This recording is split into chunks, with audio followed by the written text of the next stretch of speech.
sholat pulang gitu aja, nggak ada sekedar kegiatan-kegiatan lainnya, hanya sekedar sholat pulang. Padahal di zaman Nabi Muhammad SAW, masjid merupakan pusat dari umat. Nah, pusat dari umat ini gimana? Jadi pusat dari umat ini, segala kegiatan umat itu dilakukan di dalam masjid. Contohnya Nabi Muhammad itu pernah membahas strategi perang di dalam masjid, juga pernah membicarakan urusan kenegaraan di dalam masjid, bahkan urusan politik pun dibawa di dalam masjid. Maksudnya ini urusan politik, ya urusan kenegaraan tersebut. Sedangkan zaman sekarang hanya sekadar menjadi tempat ibadah.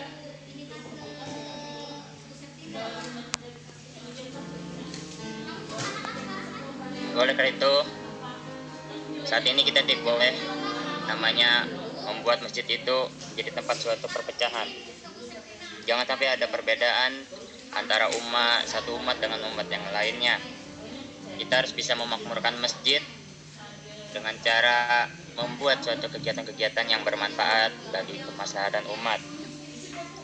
Juga di sini saya ingin mengatakan bahwa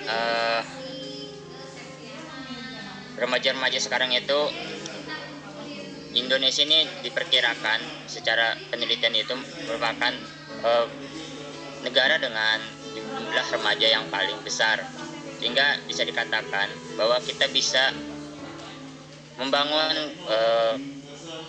karakter para remaja dengan cara memberikan kegiatan-kegiatan yang dilaksanakan di dalam masjid.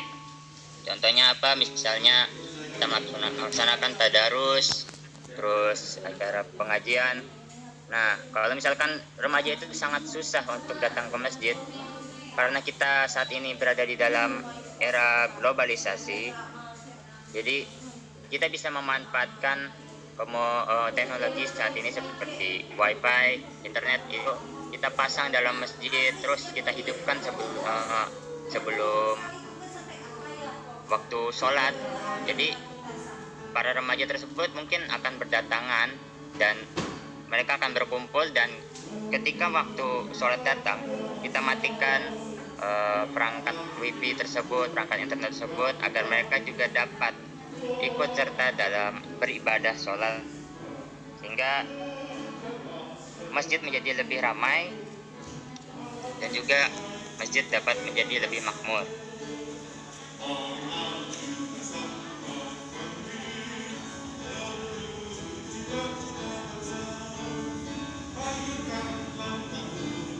Dan juga kita lihat saat ini masjid itu hanya bersaing, bukan karena ingin memakmurkan masjidnya, tapi karena bersaing karena ingin menjadi lebih baik. Bersaing ini gimana? Kita lihat saja saat ini banyak masjid itu bersaing dalam hal uang kasnya. Jadi uang kasnya itu disuarakan dengan toa itu, jadi seberapa banyak, sehingga uang kasnya itu hanya mengendap dan tidak digunakan sama sekali. Padahal uang kas itu bisa kita gunakan untuk kemaslahatan umat. Contohnya saja untuk jamaah yang aktif beribadah di dalam masjid. Jadi bisa kita gunakan uang kas tersebut tidak hanya untuk fisik atau infrastruktur masjid, namun juga untuk keaktifan jamaah masjid tersebut. Jadi saya tegaskan kepada kalian semua bahwasannya untuk memakmurkan masjid, kita tidak hanya sekedar beribadah lalu pulang, lalu tidak sekedar meramaikan datang pulang juga begitu, tapi kita juga membangun umat di sekitar masjidnya. Bagaimana supaya umat tersebut lebih aktif dalam kegiatan masjid, dan kita juga harus bisa membuat masjid itu menjadi center umat, pusat dari umat, agar kemaslahatan umat ini menjadi lebih baik lagi.